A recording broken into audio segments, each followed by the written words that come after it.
आज तुमच्या मनाचे तर हा आपल्या मनाच्या आज तुमच्या मनाच्या नवीनीकरणाने किंवा आज तुमच्या नवीनीकरणाने हा स्वतःचे रूपांतर आज होऊ द्या. तुमचं जीवन नवीन बनू द्या. म्हणून अगोदरच म्हणलं, जर आज समर्पण करायला तयार असेल तर उद्या ह्या जीवनावर तुमचा अधिकार नाही. हालेलुया.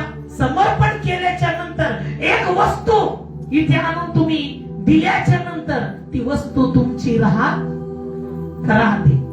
एखाद्याला एखादी वस्तू काही असेल, पेन असेल, बर्थडेला एखाद्या गेला, प्रोग्राम मध्ये गेला, लग्नामध्ये गेला, एखाद्या वस्तूला तुम्ही त्या समोरच्या व्यक्तीला वस्तू घेऊन गेला, गिफ्ट घेऊन गेला, काहीतरी